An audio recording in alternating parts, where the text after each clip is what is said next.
The opening scene features a funeral director, Elliot Deacon, who owns a funeral home. As part of his daily routine, he prepares the corpses for their funeral while talking to them softly. Currently, he is seen preparing the body of an elderly piano teacher. We then cut to a middle school teacher, Anna Taylor, who is having intercourse with her boyfriend, Paul. Despite the romantic setting, she doesn't seem to be enjoying it at all. Later, while showering, Paul inquires about the matter, but she insists that she's fine, though her expression says the opposite. Following this, Anna heads to work where she finds two big kids bullying her little student, Jack. She reprimands them and immediately fends them away. After work, Anna is leaving school when the lights start flickering in the hallway. Scared, she frantically runs towards the exit but finds the door locked. Amidst this intense moment, Jack appears and inexplicably opens the door without any problem. That evening, Anna attends the funeral of her former piano teacher at Elliot's place. As she approaches the dead body, she sees it moving its mouth, startling her for a moment, but upon having a second look, she finds it normal and realizes that it must have been her imagination. Later that night, Anna goes to meet Paul at a fancy restaurant for dinner. During this, he tells her about his promotion to the company's headquarters, so he has to move to Chicago. He then pulls out a ring from his pocket, intending to propose to her and take her along with him. But before he can do so, Anna starts arguing as she thinks that he's going to break up with her. Paul tries to explain the truth, but she storms off without listening. She drives off in a state of distress and, amidst the heavy rain, ends up getting into a traffic accident. In the next scene, we see Anna on an embalming table in the funeral home with a pale face and a wound on her forehead. Shortly after, Elliot walks in and starts preparing her. As he proceeds to undress her, Anna opens her eyes and asks where she is. Elliot, with a surprising calmness, answers that she's in the funeral home and that she's dead. He further reminds her that she collided with a truck loaded with metal pipes, causing her to die 8 hours ago. Confused and terrified, Anna still doesn't believe that she's dead, despite the funeral director's reassurances that she is merely in transition to the afterlife. Meanwhile, Paul wakes up in his house and attempts to contact his girlfriend numerous times. However, Anna's belongings are now with Elliot, who disregards the call and puts them in a storage closet alongside the belongings of other corpses. Unable to find her anywhere, Paul goes to her mother's house to inquire about her whereabouts. Much to his shock, Mom reveals the tragic accident that led to her demise. In addition, she blames him for letting her drive in such bad weather. Back in the funeral home, Elliot stitches Anna's wounds, and she's perplexed that she isn't feeling pain. She inquires about it, but he ignores her and injects her with a fictional drug called hydronium bromide, which he claims will relax her muscles. A while later, Anna's wheelchair-bound mother arrives at the funeral home to see her. In a crying voice, she talks to Anna's body, asking who is going to take care of her now. Before departing, she asks Elliot to turn her hair to its natural color brown. Later on, Anna wakes up to find herself alone in the room. She musters up enough strength and sits in an upright position. She then walks up to the landline phone, but it isn't working. Just then, Paul shows up in the funeral home and requests Elliot to let him see his girlfriend. Despite his desperation, the funeral director doesn't let him in because he has no legal ties to her. Hearing Paul's voice, Anna screams and pounds on the door, but her efforts go unnoticed. Paul then goes to the police station to meet his friend, Tom, in hopes that he can do something to let him inside the funeral home. However, another police officer informs him that Tom has gone for his patrol duty and will be back soon. Until that time, Paul enters the police impound and sits inside Anna's wrecked car. During this, he has a vision of his girlfriend, which is suddenly interrupted by Tom's hand. Paul implores him to do something to facilitate his entry to see Anna, but Tom is helpless in this regard. On the other hand, Anna wanders around the room and finds another corpse lying on the table. Not wanting to end up in such a fate, she grabs a pair of scissors and waits for Elliot. As soon as he walks in, she threatens to kill him, but he looks unfazed. He claims that she is incapable of harming him because she's already dead. Anna argues, questioning how she is able to talk to him if she's dead. At this point, Elliot reveals that she's able to talk to him because he has a gift, the ability to communicate with dead people. He further suggests that she let go of life because her funeral is in 3 days, after which she'll be put into a coffin and buried forever. In the next scene, Elliot is preparing an old woman's body for a funeral when he is joined by Jack, who seems to know about Anna's death.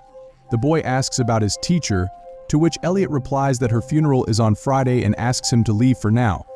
The next morning, Paul hears the whispering voice of Anna and also experiences visions of her taking a shower. However, he soon snaps out of his sleep, realizing that it was just a dream. Meanwhile, Elliot returns to Anna with a dress that she will be wearing at her funeral. While he is distracted, she discreetly steals a bunch of keys from his pocket. Later, as Elliot sets out to pick up another dead body from the hospital, Anna hastily uses the stolen keys and tries unlocking the door. Elliot pulls over at a gas station to refill his tank, and this is when he realizes that he forgot his keys. So he rushes back to the funeral home. In the interim, Anna manages to unlock the door and wanders around the house. She soon comes across a room with a telephone. She quickly dials Paul's number and starts praying for him to pick up.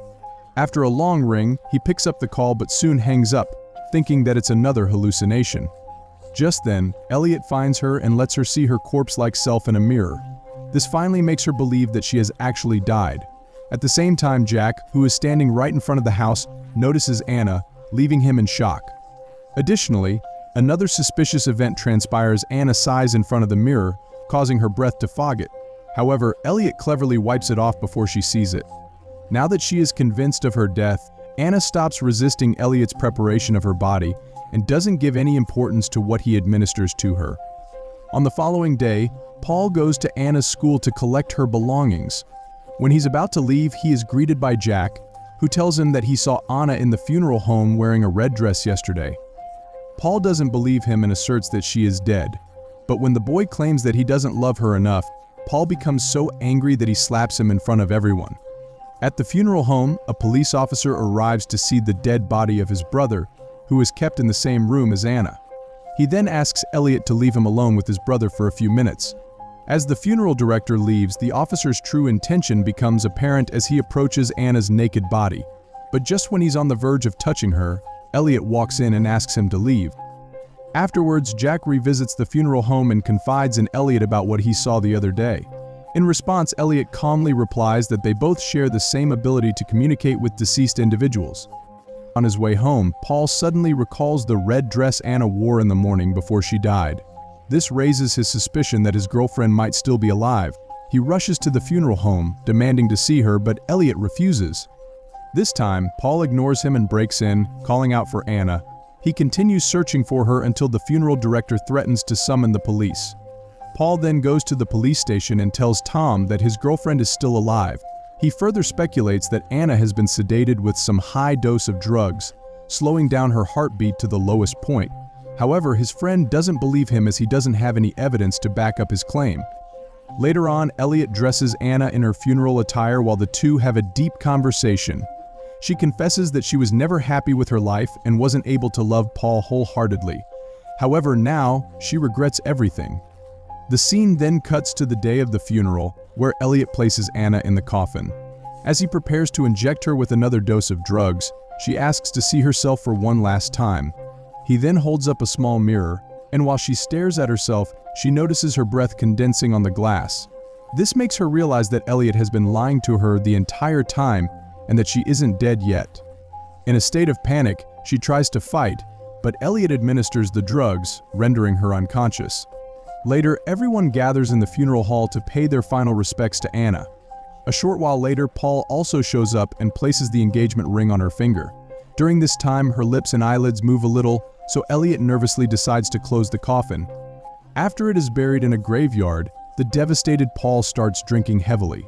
He is then approached by the funeral director, whom Paul blames for burying Anna alive. In response, Elliot claims that maybe he is right and tells him to go check for himself. Infuriated, Paul reacts aggressively, but before he can attack, Elliot tells him that he does not have much time left.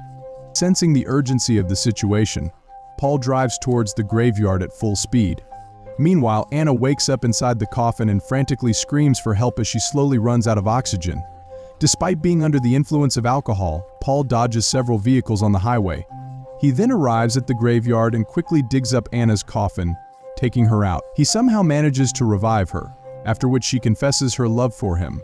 At the same time, Paul hears some odd sounds, and Anna explains it to be the sound of Elliot's scissors cutting his clothes.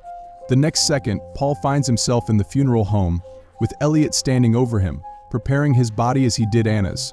Elliot reveals to him that he never made it to the cemetery due to a car accident which killed him. Paul protests that he is alive until Elliot inserts an embalming trocar deep into his torso. And the movie ends with a sad ending.